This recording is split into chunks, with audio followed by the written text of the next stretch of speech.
नमस्कार, आप देख रहे हैं नेक्स्ट 9 न्यूज। मैं तुषार आपके साथ।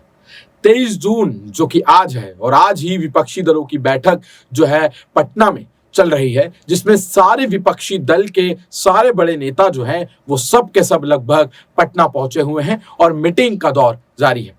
आपको बता दें, जिस तरह से पटना में विपक्षी दल की बैठक रखी गई है, राउंड टेबल मीटिंग रखी गई है, उसमें आगे आने वाले चुनावों को लेकर, महागठबंधन को लेकर बात की जा सकती है। क्योंकि इस बार जिस तरीके के विपक्ष जो बातें कर रहा था महागठबंधन की, और ऐसा कहा जा रहा था कि अगर महागठबंधन हो जाता है तो इस बार के जो चुनाव होंगे, उनके जो रिजल्ट के आंकड़े आएंगे वो चौंकाने वाले होंगे। और इसी को देखते हुए 2024 की जो लोकसभा और विधानसभा चुनाव होते हैं, उसको देखते हुए जिस तरीके से यहाँ पे सभी विपक्षी दलों ने महागठबंधन की राजनीति करने का फैसला लिया है और उसकी आज पहली बैठक रखी गई है, वो अपने आप में देखने लायक मंजर है। और आज का दिन देश में एक बहुत बड़े दिन के तौर पर देखा जा रहा है। बेशक इसलिए नहीं कि सिर्फ यहाँ पर जो बैठक है वो हो रही है, बल्कि इसलिए भी कि भारतीय जनता पार्टी के जो तमाम नेता हैं, तमाम नेता आज विपक्ष पर एक के बाद एक उनके बयान सामने आ रहे हैं। क्योंकि उनको पता चल गया है कि अगर ये गठबंधन बन जाता है तो आगे आने वाले समय में उनके लिए बहुत बड़ी मुश्किल जो है वो खड़ी हो सकती है। आपको बता दें कि इस गठबंधन में, यानी कि आज की ये जो बैठक होनी है, इस बैठक में आपको बता दें कि आज की इस बैठक में महाराष्ट्र से उद्धव ठाकरे, महाराष्ट्र के पूर्व सीएम उद्धव ठाकरे भी पहुंचे हैं और उनकी भी बातें वहां पर बैठक में सुनी गई हैं। उन्होंने भी अपनी बातें रखी है और उन्होंने ये कहा है कि अब जल्द से जल्द हमें साथ आना होगा, नहीं तो फिर बाद में बहुत देर हो जाएगी। लेकिन इसी के विपरीत महाराष्ट्र से ही देवेंद्र फडणवीस, जो इस समय वहां के वो डिप्टी सीएम है, उनका बयान सामने आया है और उन्होंने इस बैठक को एक बहुत ही नेगेटिव तरीके से देखा है और इसकी आलोचना की है और साथ ही साथ उद्धव पे भी सवाल उठाए हैं। क्या कहा है उन्होंने, आपको बताते हैं। उन्होंने कहा है कि पीएम मोदी को हटाने के लिए विपक्षी नेताओं ने बुलाई बैठक है, लेकिन वे परिवार को बचाने के लिए एक साथ आते हैं।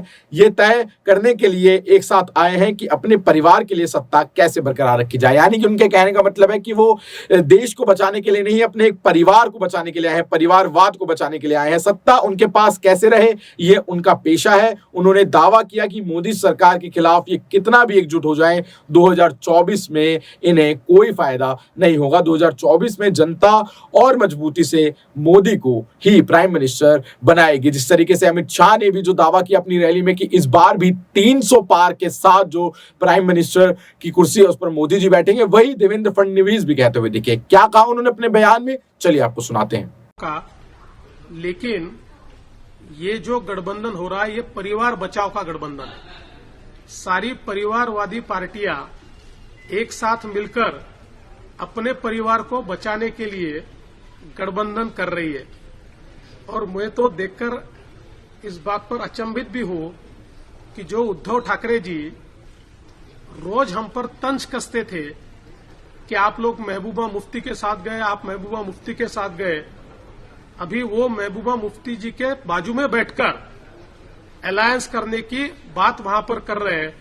तो देखिए, कुल मिलाकर ये सारी पार्टियों के ध्यान में आया है कि प्रधानमंत्री मोदी जी ने 9 साल में जो काम किया है, जब वो चुनाव के लिए जाएंगे उस समय भारत उनके पीछे पूरी ताकत से खड़ा होने वाला है। और इसलिए अपनी परिवारवादी पार्टियों को और अपने परिवार को सत्ता देने के लिए ये सब लोग एक प्रयास के रूप में एकत्रित आ रहे हैं।